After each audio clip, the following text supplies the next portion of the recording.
Stewart. As Ron pleases, the next witness is Mr. Alan Penchef. His witness statement should be at tab 6 of the statements bundle, and I believe that is Mr. Penchef appearing from Brisbane on video. Yes. Mr. Penchef, can you hear me? Yes, It'll be necessary for you to be sworn. Have you got a Bible there? I do, yes. Would you take the Bible in your hand and stand for me, please? And repeat after me. I do, yes. Would you take the Bible in your hand and stand for me, please? I shall give in this royal commission. That the evidence I shall give in this royal commission Shall be the truth, shall be the truth, the whole truth, the whole truth, and nothing but the truth. and nothing but the truth. Yes, thank you. You can sit down now, thanks. Yes, Mr. Stewart. Mr. Penchef, would you state your full names, please? Alan Christopher Penchef.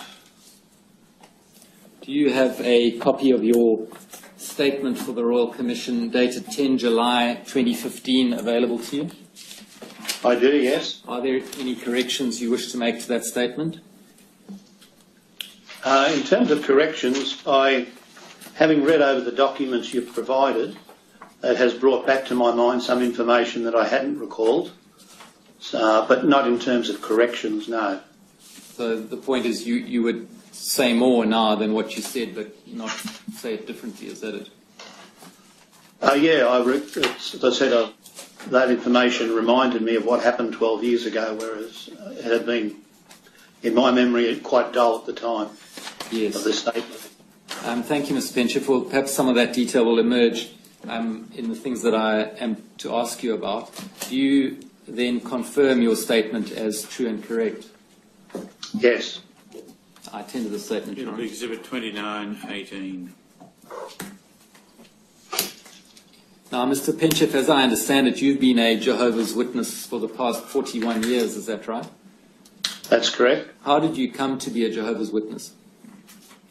I was contacted when I was 19 in the door-to-door ministry that the witnesses conduct, and started a Bible study. I then studied the Bible with them for a period of time, was convinced of what I was being taught, and in turn became a baptised, dedicated witness. And when were you first appointed an elder, Mr. Penchef? I don't remember the exact date, but I would say it would be around 35 years ago. I was baptised in 1973, so I'm thinking it was about 6 years later.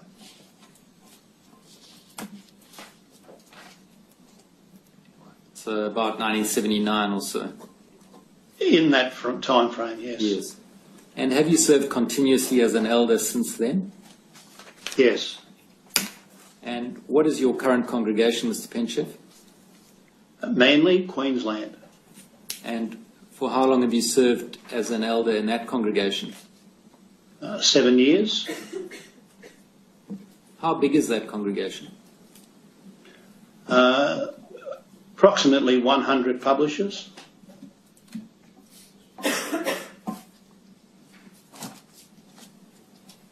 Now, do you recall the dates on which you were an elder in the Logan Home congregation? I was there for 14 years. I left in 2005. So I guess that takes it back to around 1991 through to 2005.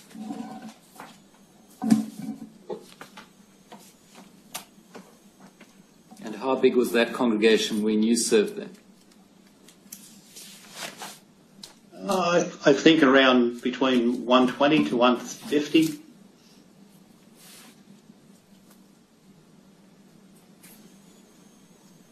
Thank you. Now, in your statement, Mr. Penchef, at paragraph 4.1, you say that to the best of your recollection, you've only dealt with a couple of cases of child sexual abuse within the church in your time. as they are a very rare event amongst Jehovah's Witnesses. Now, you will have heard that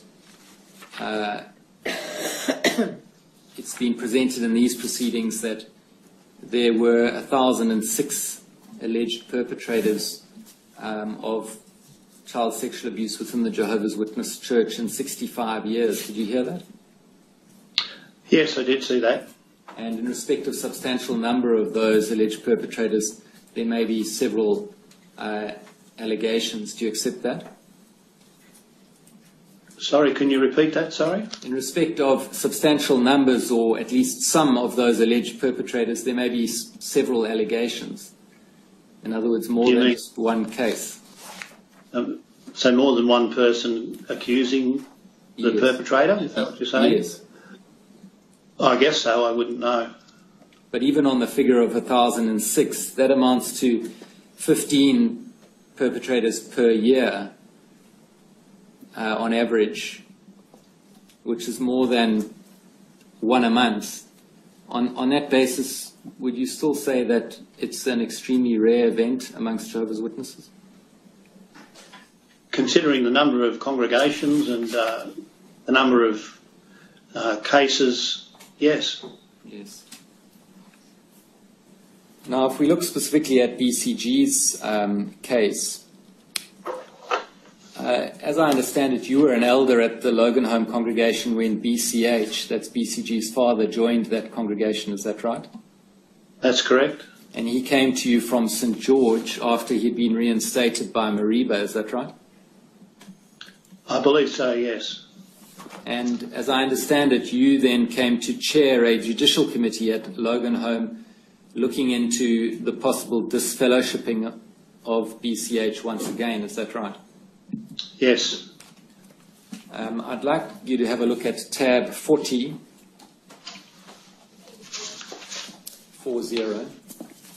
Yes. Which, if yours is the same as mine, would be a letter dated 1 November 2002 from Watchtower Australia to the presiding overseer at Logan Home. Is that the one you have? It is, yes. And that was in the period that you were an elder at Logan Home. This particular letter is addressed to dear brother Harrop. Was he the presiding overseer at that time? Yes, he was. Did you become aware of this letter? Yes.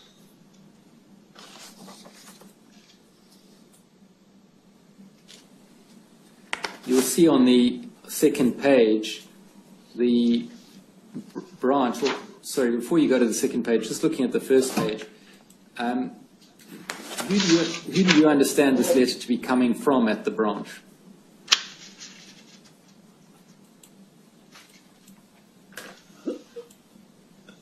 In terms of individual or persons, there's no person's name attached. It usually would come from the service department. You see it says LLC, the reference that's given at the top next to the date. Do you know what that reflects?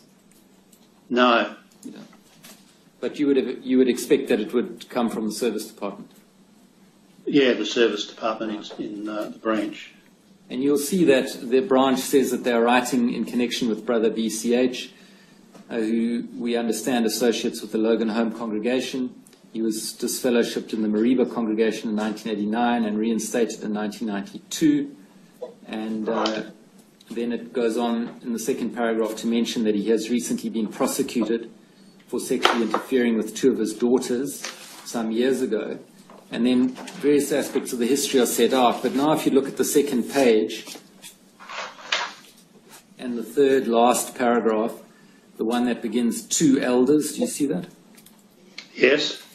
So it says 2 elders should be appointed to approach Brother BCH and inform him that they are aware that he has been charged by 2 of his daughters of sexually molesting them. And the elders should also inform him that they are aware it is a matter of public record, and so it goes on. Were you then one of the 2 elders who was appointed to look into this matter? I was. And was that the cause of a judicial committee then being established? Yes, And that's the Judicial Committee you served on. that's correct. Right, if you then look at tab 41, on the face of it is a memorandum from the service, I beg your pardon, from legal V2 to the Service Department, 23 January 2003. I take it this didn't come to your attention at that time, back in when you were dealing with the matter? No, that was a branch memorandum. It wasn't sent to the congregation. Yes. And if one looks at the last paragraph on page 3,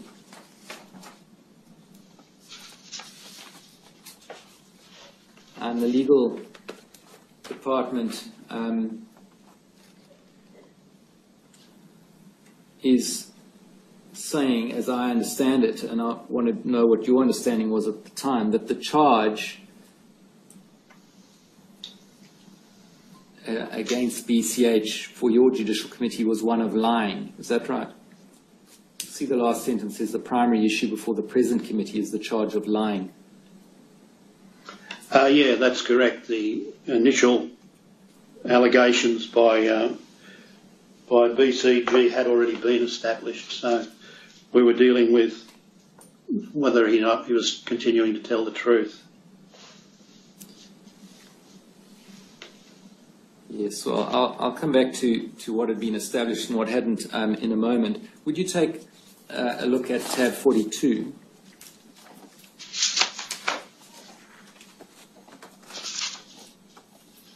Now, this is the form being the formal recordal of his now second disfellowshipping, that's BCH's, on 11 March 2003, is that correct? Yes, it is. And I take it that's your second disfellowshipping, that's BCH's, on 11 March 2003, is that correct? That's correct. And in the middle of the page it sets out the reasons for the disfellowshipping. Yes. Now, the previous disfellowshipping, that's the one in 1989, was, amongst other things, in respect of child sexual abuse against one of his daughters, BCG, is that right? I wasn't. I believe so, based on what I've read. Yes. Yes. And you disfellowshipped him now for lying. Is that right? Yeah, lying in relation to the allegations his daughter was making. Yes. So, in your reasons, you say that he denies the child abuse allegations of his 3 daughters and lies about it. Is that right? Yes. So you, as I understood it, accepted that the child abuse allegations in respect of the other daughters was true. Accepted that the child abuse allegations in respect of the other. So that we were forced to believe that it was true. Yes. So you accepted the evidence that was presented to you in relation to that, and accepted that he had abused daughters in addition to BCG. Based on their 3 testimonies, yes, but the courts would later establish that legally.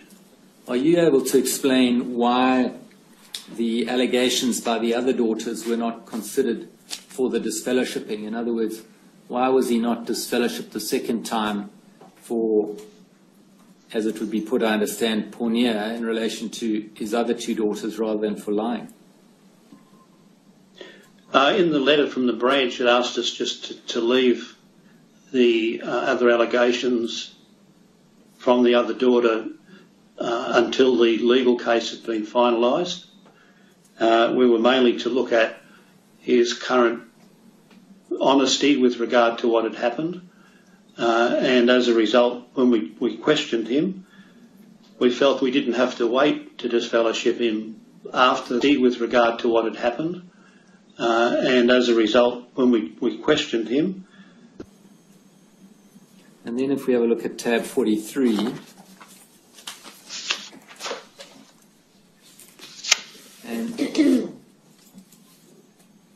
document dated 23 March 2002, and it has 3 names across the bottom, including 2 signatures. I see there's not a signature adjacent to your name. Is this nevertheless the recorded decision of your Judicial Committee? Yes, that's an expanded explanation. Yes. And notwithstanding your signature is not there, are we to understand that you engaged in and supported the reasons that are set out in this document? Yeah, absolutely. Are you aware whether you signed another copy of the document? No, I'm surprised I haven't signed this one, and I would have an eye. It must have just been an oversight. And did you, as chair of that committee, actually write the document? I believe so, yes.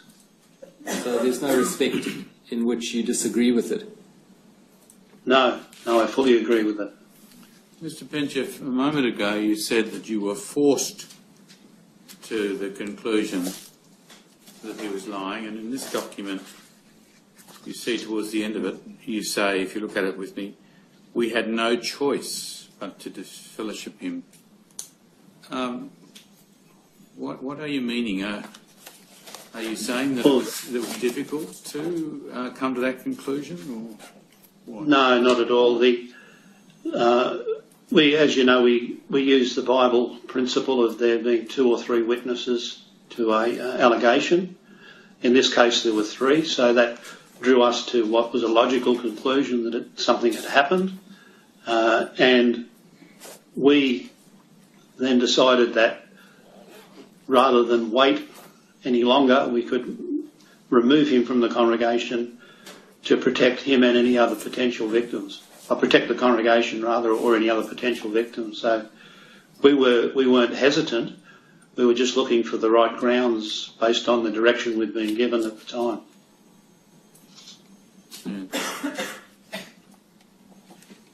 Now, Mr. Pinchef, just in relation to what you said a few minutes ago about why your Judicial Committee did not investigate the complaints of abuse of the other daughters, and your answer was that you had been instructed by the branch to leave those alone because they were the subject of the criminal trial. At least that's as I understood you. Is that right?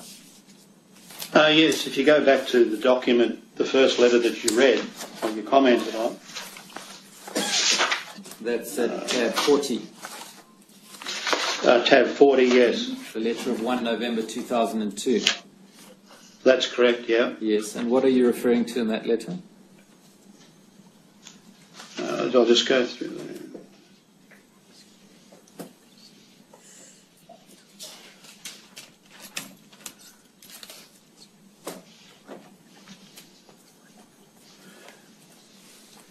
At the top of the page, the first paragraph, it said, "We do not want you to follow up on the matter involving BCG, since it has already been handled to the extent possible at this stage.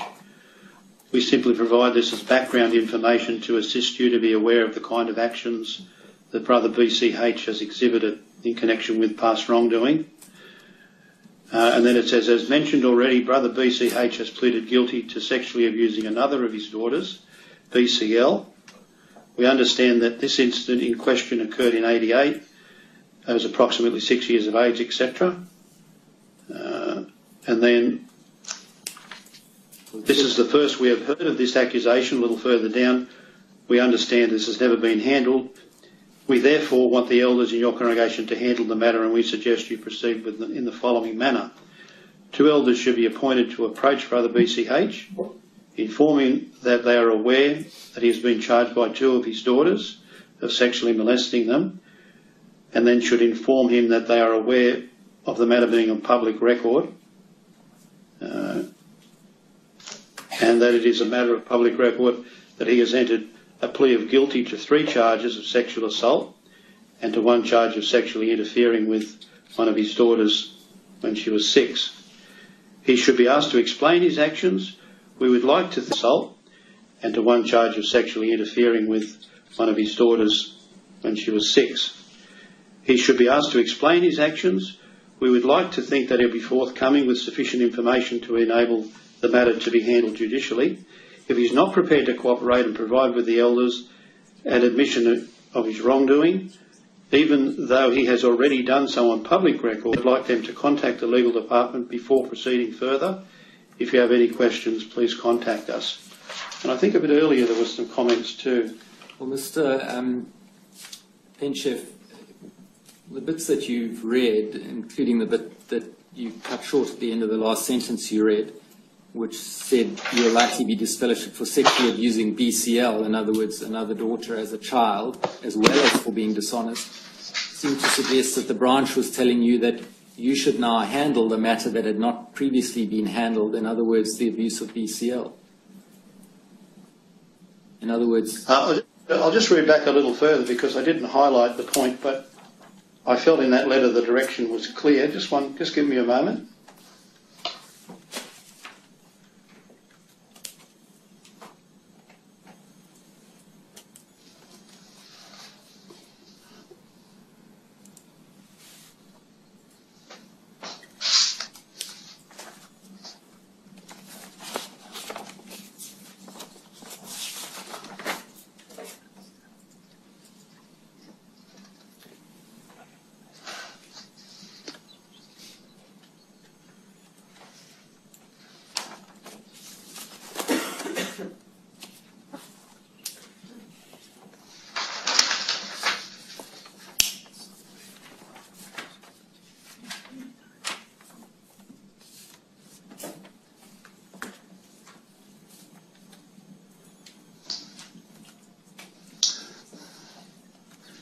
I think I had reference to that, the first paragraph that I read, that we weren't to follow up on the matter regarding BCG.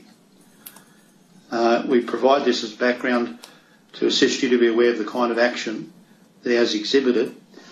The second daughter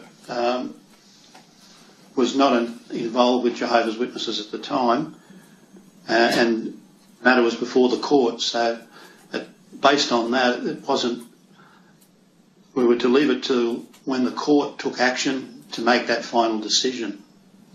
So we were more looking at his honesty in this particular instance, and as opposed to dealing with the second allegation. Well, it certainly suggests, Mr. Penchef, doesn't it, that in the view that your judicial committee took of matters, a charge of dishonesty is more serious and pressing to be investigated and resolved than a charge of sexual abuse of a daughter. No, the two go hand in hand. We were looking at his honesty in regard to the sexual abuse of the daughter. Well, we weren't looking at whether he stole something from the corner shop. We were talking about some serious allegations to which he had already confessed and now was denying. So we were very serious about that matter. But we were leaving the legal side of, or the legal system to establish it legally. We couldn't establish it by talking to his second daughter because she wasn't one of Jehovah's Witnesses at the time. So we had to go by what the legal system would come up with and what the gentleman involved here was prepared to say about it. well, But the two were inextricably linked. We weren't divorcing one from the other. Well, I have to say that your professed seriousness with regard to how you dealt with the question of the abuse of BCL is not supported by the reasons that you gave. In what way? It put the dishonesty front and centre and not the sexual abuse. But can't you see that the two are the same? It's dishonesty in regard to that. And we left the matter to the legal system to establish it legally. Well, perhaps we'll leave that, Mr. Penchef, as a matter for submissions in due course. Can I ask you to have a look at tab 46?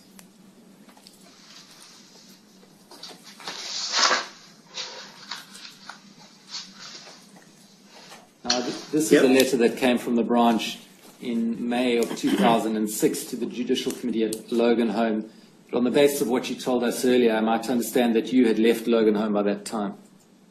Yes, I left in 2005, so never saw this correspondence.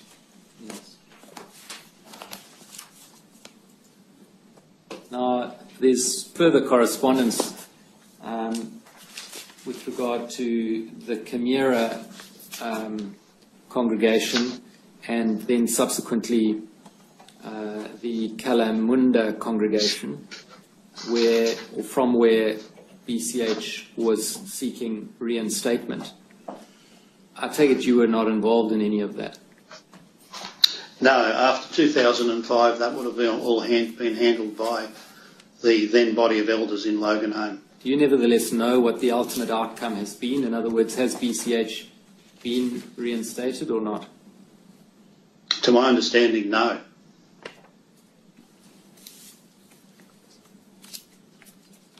Thank you, Your Honour. Those are my questions. Does anyone else have any questions? Yes, Your Honour. Mr. Coyne, the only one? None from me, Your Honour. Yes, Mr. Coyne. Thank you. For the record, my name is Coyne. I represent Mr. Pencheth and others. Could we bring up tab 46, please? Mr. Pencheth, you have a copy of tab 46, do you not? I do, yes. That was the letter that you were just directed to? Yes. Okay. Your committee disfellowshipped BCH in 2003. Is that right? Yes. So if you look at that letter, if you go to the second last paragraph of the first page, that is what is stated there at the beginning of that paragraph. BCH was disfellowshipped again in 2003. That's correct, yes. Okay. If you then go to the following paragraph, it says, after corresponding with the branch office, the Judicial Committee decided to disfellowship him on the charge of lying. The S77 report stated that he has continued to change his story depending on what he thinks is the most expedient at the time, and that on 3 separate occasions he denied the charges but later confessed. They wrote, and when they say they wrote, that's talking about your committee, is that correct? Yeah, that's a quotation from those earlier documents. Yes, and you said he has 3 daughters claiming he molested them, and he continues to deny their claims and lies about it to the Judicial Committee and law courts to serve his own ends. Although the Judicial Committee were aware of further allegations of sexual abuse being raised by 2 other daughters, it appears that they did not make any statements to the elders at the time. Apparently, they received legal advice not to disclose this information, as it may have prejudiced the legal case against their father. Correct? That's what it reads, yes. Is that your understanding? It may have prejudiced the legal case against their father. Correct? That's what it reads, yes. Is that your understanding of the advice received by the committee when you were dealing with this matter? Yes. And at the next paragraph, it says, in summary, it is our understanding that the allegations of sexual abuse made against Mr. BCH have been clearly substantiated. Definitely. Thank you. Nothing further. Yes, thank you, Mr. Pencheth. That concludes your evidence and you're excused. Thank you. Your Honour, the next witness will be Mr. Rodney Spinks.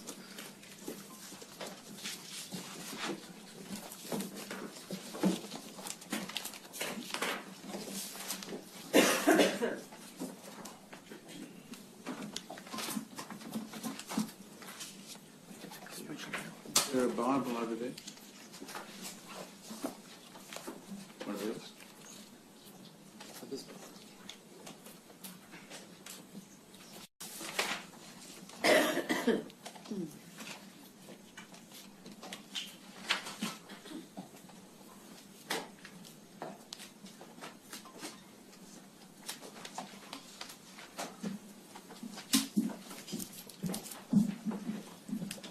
Mr. Spinks, it will be necessary to have you sworn to tell the truth, I see you have a Bible with you, is that right? Yes. Would you repeat after me, please? I swear by Almighty God I swear by Almighty God, that the evidence I shall give in this Royal Commission the evidence I shall give in this Royal Commission shall be the truth, shall be the the truth, whole truth, the whole truth, and nothing but the truth. and nothing but the truth. Yes, thank you. Take a seat.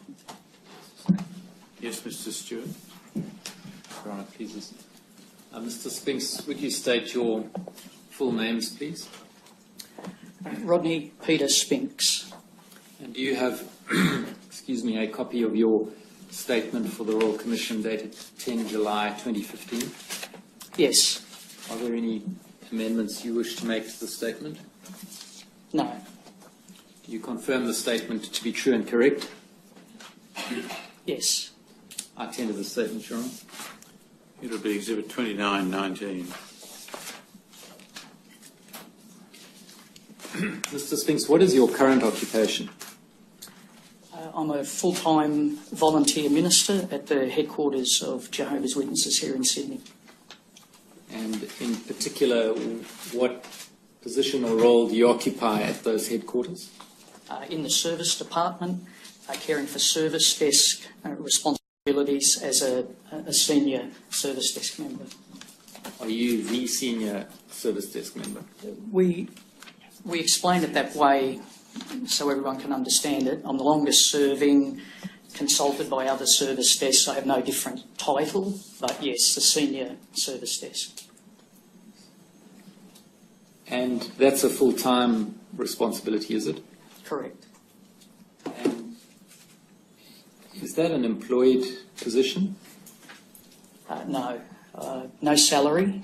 I'm provided with accommodation, basic necessities, no salary. And is that through being a member, or are you a member of the Worldwide Order of Special Full-Time Servants of Jehovah's Witnesses? Correct. And that's an organisation that provides for people in full-time positions such as yourself, is that right? That's correct. And so do you live at the branch office premises? Yes, my wife and I have a room there. Yes. And is there some sort of stipend attached to that? Around $10 per day, yes, to cover incidental personal hygiene expenses, etc. And as I understand it, you've been at the branch office since 2007, is that right? That's correct. And you've been associated with the Jehovah's Witnesses since 1965? Yes, that's when my parents first became Jehovah's Witnesses. And you were baptised as a member of the Jehovah's Witnesses more than 40 years ago? Yes. So would it be fair to say that membership of the Jehovah's Witnesses has been a defining feature of your whole life? Absolutely. You served as a ministerial servant from the early 1980s, is that right? Yes. And as a congregation elder since 1987? Yes. Now, in your statement, you say you were a member of the Beenleigh East congregation from 1978 to 1990.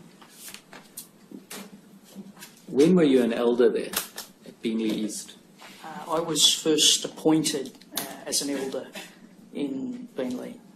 And when was that? I think from recollection it was 1987.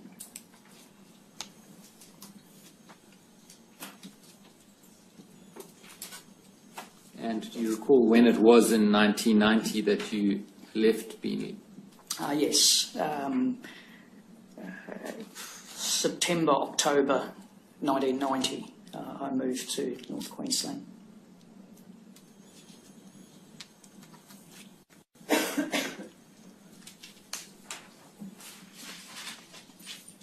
Now, you've mentioned there's a service desk at the branch office. How many people work at the service desk? In the 8.5, 9 years I've been there, it's varied according to workload. Presently, 5 members specifically service desk. It has been more, but currently 5. And how many people work at the branch office in total? Again, it varies. They're all volunteers, between 350 to 400 at any time.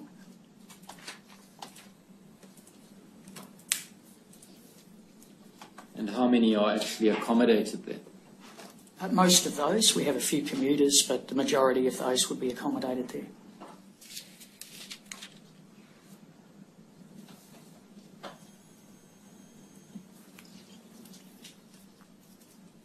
So since 10 July and now, which is the 4th of August, has the number of people at the service desk changed considerably? No, not considerably. I think one older member has gone to other duties, but it's been a similar number in the time that I've been there, maybe one or two more at various times. Well, perhaps you can clarify for me, is there a distinction between the service department and the service desk? A small distinction. The service department is the entire group that effectively interface with the congregations. And so the duties all relate to what we would call the service or ministry. So the 5 I've spoken of specifically deal with congregation spiritual type matters. But we have a desk and assistant caring for conventions, for the formation of new congregations, for maintenance of the jw.org website, etc. I see. And the legal department, is that separate from the service department? It's located separately within the branch office there with its own staff. And so what other departments are there besides service and legal? So we have a large printery, so there's a significant number of the volunteers are engaged with our large printing presses. We have a large shipping department where trucks coming and going and literature coming in and out. In addition, we obviously have a graphics department for the preparation of materials, a number of support services, large housekeeping contingency. We have a large kitchen and dining room that are all well staffed. We have volunteer engineering, gardening, etc. And we also have a large design build office for construction of Kingdom Halls and branch offices in the region. So that's just a few of the departments. There are others too. And the 350 to 400 volunteers who reside at the branch headquarters, if I might refer to it as that, are they separately members of congregations, or is there a congregation there? What do they do for their ordinary weekly worship? Yeah, they're all members of different congregations from Sydney City to Penrith to down to Wollongong, so a few in each congregation within travelling distance. Can you explain what is the responsibility of the service department as a whole, and in particular distinguishing it from the legal department? So how we would define it internally, and I'm happy to expand on that, but the service department deals with the theocratic or spiritual aspects, particularly of the work. The primary role of the legal department is obviously there are corporations, there are property issues, etc., and also advice in relation to legal matters that the service department might deal with. So there's certainly an integration between the legal department and the service department on some matters. And perhaps you could help me, because in some of the correspondence it's not clear, to me at least, who it's come from, who's generated it. So a number of the documents or correspondence have the initials SD. What are we to understand that to refer to? That certainly comes out of the service department. Right, but not necessarily. The service correspondence have the initials SD. What are we to understand that to refer to? SD. There are the initials SSA. How are we to understand that? So workflow related. So depending on what workflow an individual's working on, it's all electronic now. The workflow comes in electronically and out electronically, so it's what I would refer to as a workflow assignment method for distributing the work around the department. Well, this particular initial SSA goes back a long time. I imagine long before it was all digitally done or electronically done, but perhaps I'm wrong. Can you just explain that? Because there's SSA, I've seen SSD, SSG, SSB. Are those particular individuals given that cipher, or how does it work? It would certainly be a particular individual on a day or a week, perhaps a month. The workflow, for example, that I've generated in the time that I've been there has been with 4 or 5 different desk symbols depending on which particular work. But it's true to say that on a particular day, the department would know who's handling the SSA workflow. So if there was a particular letter on a particular date which said SD:SSA, you'd be able to go back and know who was responsible for that letter? I'd know who did it now, and probably in recent history. It'd be extremely difficult to work out which individual, whether they're still there, and 2, which individual it was that was using that desk symbol at the time. But that would be possible. And then some of the documents have the letters CA on them. What does that represent? I believe it relates to correspondence. It's not what I've commonly seen, but I believe that is a general correspondence desk, meaning when general inquiries come in. Well, would you take a look at tab 26?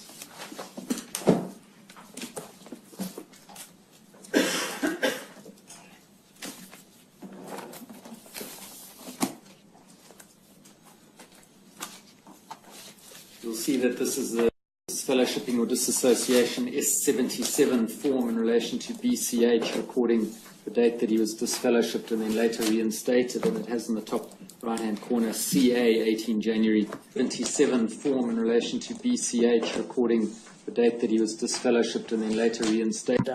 That each letter that came in physically would be opened by the elder at the correspondence desk, and he's date stamped it, so that would be whoever was opening correspondence on the 18th of January 1993. But the CA representing that it was the correspondence desk, or representing that it was a particular elder? What is this? To my knowledge, sorry. Carry on. To my knowledge, there's only ever been, certainly in my time, it's not a large task, one elder opening the mail, so whoever it was at that time, that's certainly way before my time, but it would have been the elder who was opening the mail that day.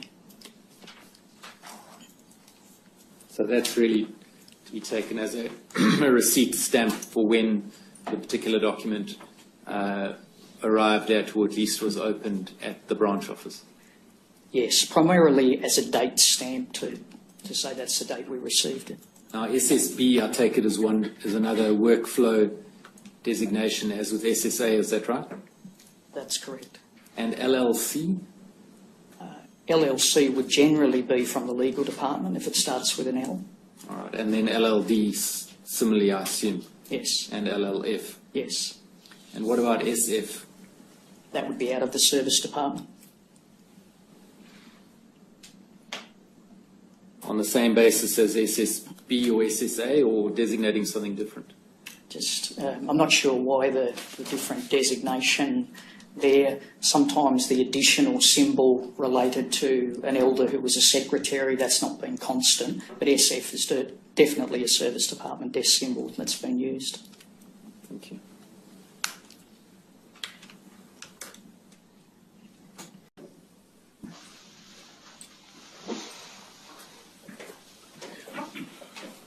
Yes, Mr. Stewart. As right pleases. The next witness is Mr. Alan Henchef.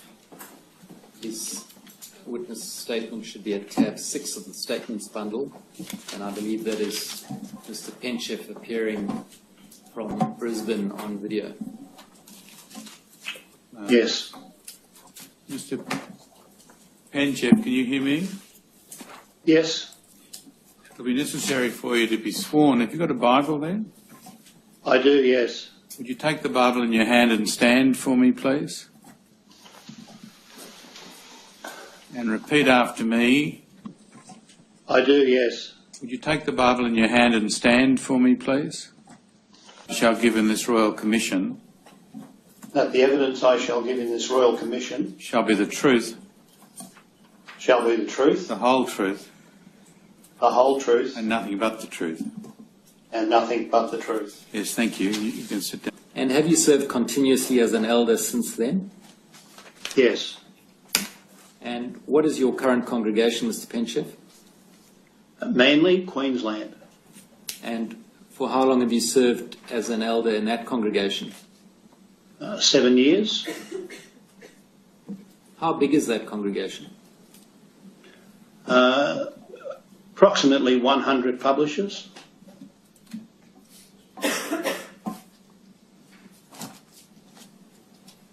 Now, do you recall the dates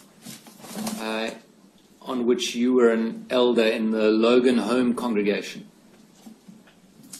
I was there for 14 years. I left in 2005. So I guess that takes it back to around 1991 through to 2005.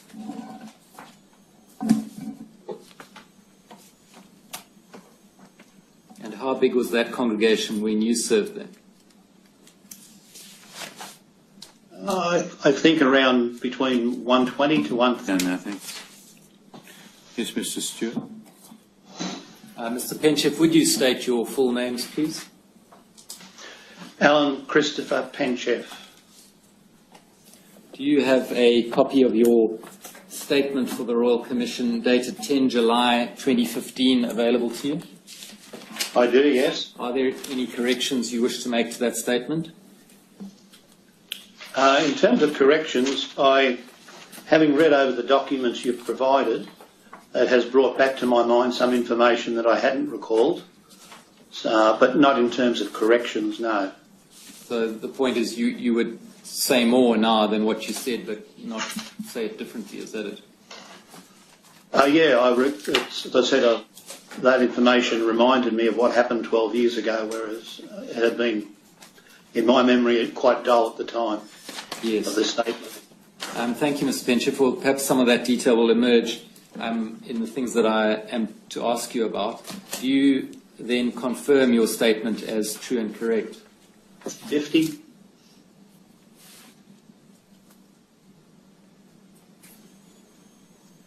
Thank you.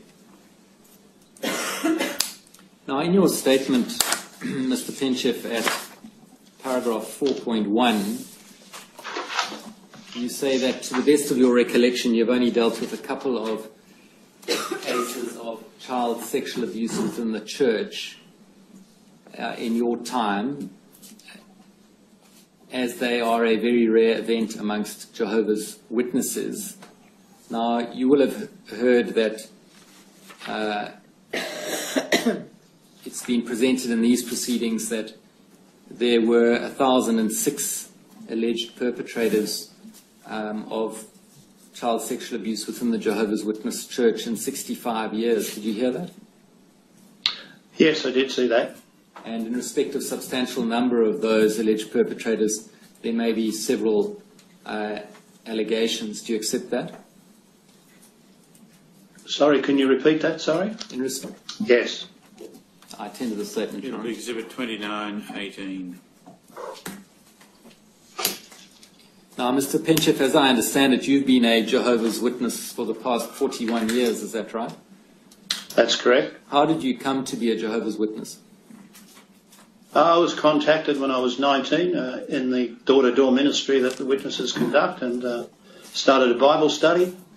I then studied the Bible with them for a period of time, was convinced of what I was being taught, and in turn became a baptised, dedicated witness.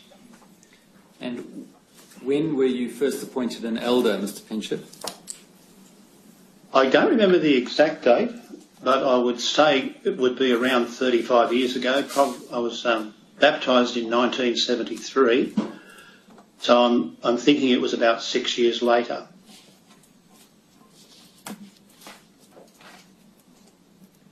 So about 1979 or so. In that time frame, yes. Yes.